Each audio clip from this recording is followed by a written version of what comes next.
I would tell the president, you're a dad.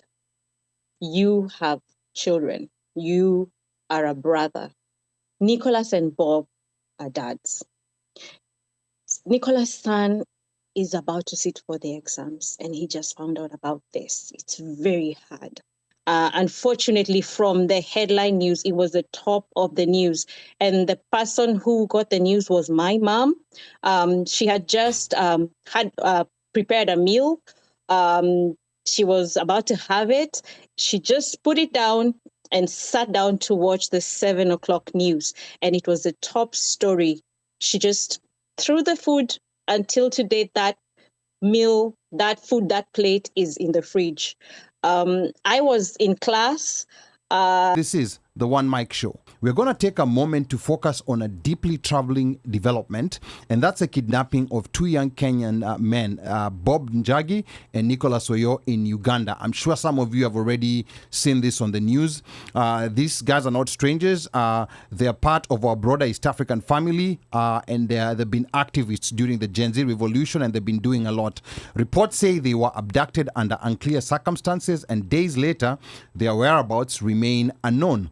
Now, in solidarity with their families and in the spirit of justice, we're dedicating just a few minutes before we get to Jen Mukami, so stay tuned. I know a lot of people are tuned in to get to hear Jen Mukami, but we want to amplify this story to make sure their names are not buried under silence.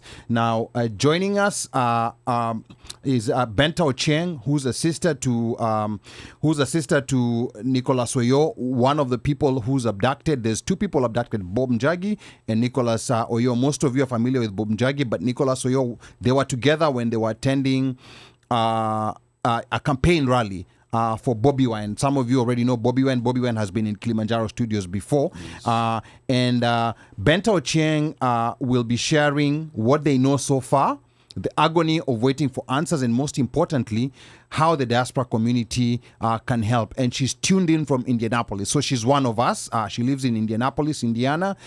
So karibu sana, Benta. Can you hear us, Benta? I can. Thank you. I can hear you. All right. Thank you so much for being here on short notice. And we're very sorry with what's happening. We can't even begin imagining what you're going through. But maybe just very briefly, walk us through what happened. When did Bob and Nicholas disappear? And what have you learned since? Benta. Thank you for inviting me to this show. And thank you for the greater diaspora community. All this transpired on Wednesday, 1st of October. They say it was at 3 o'clock that they were abducted, but according to our family, I was in class at that time at around 2:30. In Kenya, it was around 7 o'clock when we learned about that information. Unfortunately, from the headline news, it was the top of the news. And the person who got the news was my mom. She had just had prepared a meal. She was about to have it. She just put it down and sat down to watch the 7 o'clock news. And it was the top story. She just threw the food until today. That meal, that food, that plate is in the fridge. I was in class. The teacher had asked me to show them some classwork because I'm taking a short course apart from working.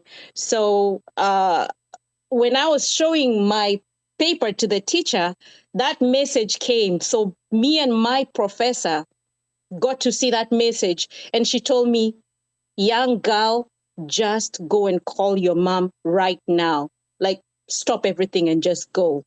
So I went out, and the teacher made sure one of the girls followed me because she told them, we've just read the brother has been abducted.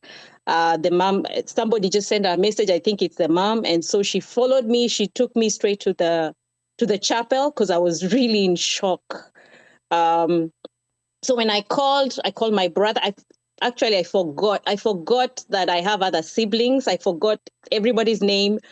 I forgot everyone. And so I called my brother. I called my cousin, who's a lawyer, because I knew she knows a few people. She knows LSK. I remember Gen Z, how LSK was very, very vocal. So that's what I did. I just called them, and she started working immediately to try and see what's going on.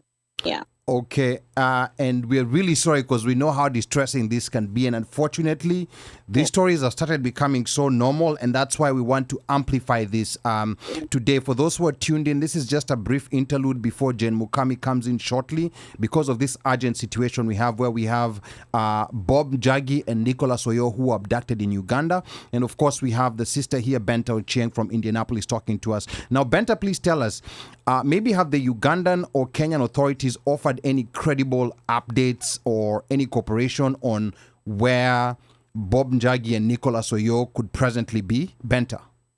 Not a word from Uganda. The only thing they did is just have their weekly police briefing. Not even anybody up there was able to address, no one except the police post weekly meeting. And they say they do not know these people. They have no idea if there's any type of case, which is very strange because that morning is when they had filed a case of habeas corpus in court. And for them to say that, Nicholas and Bob had entered that country legally, and then they end up saying that they don't know anything about them.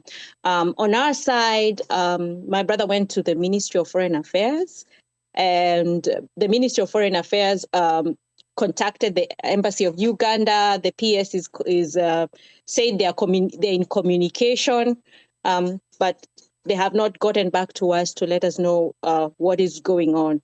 I saw there's a letter circulating from which we also received. There's a letter circulating from the embassy that wrote to Uganda, but the Ugandan side, in response, that's what they sent a policeman as head of police to just say they don't know anything. Okay, so lack of clarity, and we don't know where they are. And again, we know this is very tough for you, and we really appreciate you being here. Now, many of us here in Diaspora watching, many people feel helpless. This has been happening for a long time, and many feel helpless watching this unfold. What can you tell maybe those who are tuned in tonight what they need to do from wherever they are in order to help with this situation? Anybody who's concerned, they're asking us, what can we do to help this situation? Benta. Actually, there's a lot that they can do for us because social media is very powerful. I'm saying that because through Citizen TV, we found out the information through them sharing one of my posts when I was feeling distraught one of the days. And I wrote a letter to my brother Nicholas on my page, and that's what they put it. And thank God it was on the headlines. We got to get in touch, or they reached out with the activists who are filing the court case for habeas corpus. So you see, we wouldn't have contacted them. And you guys also the same thing. So social media is very, very important. So I would urge everyone in the diaspora community to share this as much as they can. Just share the story because it's creating awareness. Like right now, there's a petition going on Change.org, and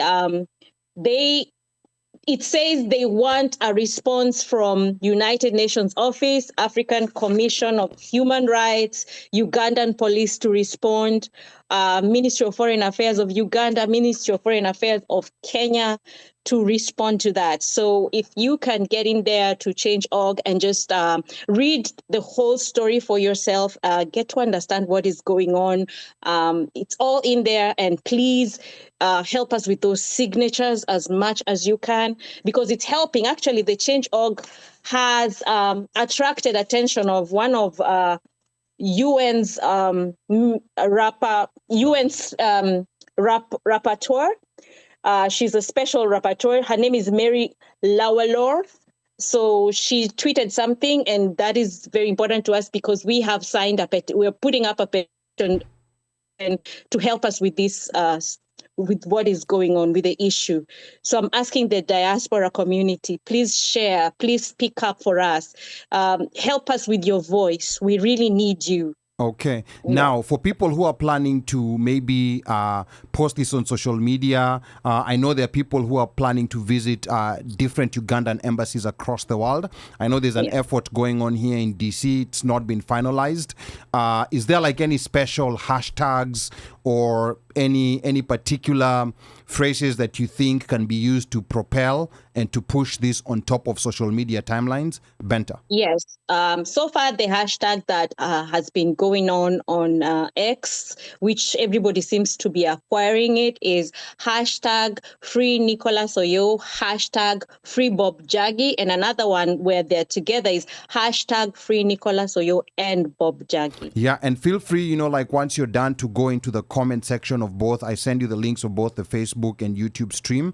Feel free to type it in the comments and also share the link of thechange.org so the people who are tuned in can go and contribute and tag and add on to the hashtag. And of course, for those who are just joining us, we are going to be talking to Jane Mukami shortly, but we have Benta Ochieng. She's a sister to Nicholas Oyoo, one of the two Kenyans who've been abducted in Uganda together with Bob Njagi. And we're just doing this special interlude because this has become very problematic and something needs to happen, and it's become so normalized, unfortunately. Now, real quick before we let you go, Benta, if maybe President Museveni or the Ugandan authorities were listening right now, what would you want to tell them, Benta? I would tell the president, you're a dad. You have children. You are a brother. Nicholas and Bob are dads. Nicholas' son is about to sit for the exams and he just found out about this. It's very hard. It's very hard for us. It's very hard for the family right now. Consider yourself in our position. Nicholas is a brother. He's a good citizen. He has done a lot, actually. He was part of, in 2022, he was part of the petition that filed for the disadvantaged independent candidate, and they won that. So he's needed in our country. Let him go. Let him come back to Kenya and do good.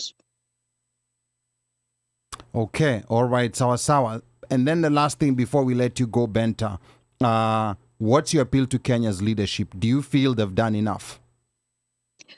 Well, they started, but it's slackering. It's slow. It stopped. There's no response. They're not doing enough. Okay. Time is moving so fast. Days are moving so fast, and nothing. Okay, all right. Asante sana, Benta. All our, our best wishes, our prayers, and everything. Yeah, thank you. And we know this is very difficult for your family. Yeah. So we will try to amplify this as much as we can.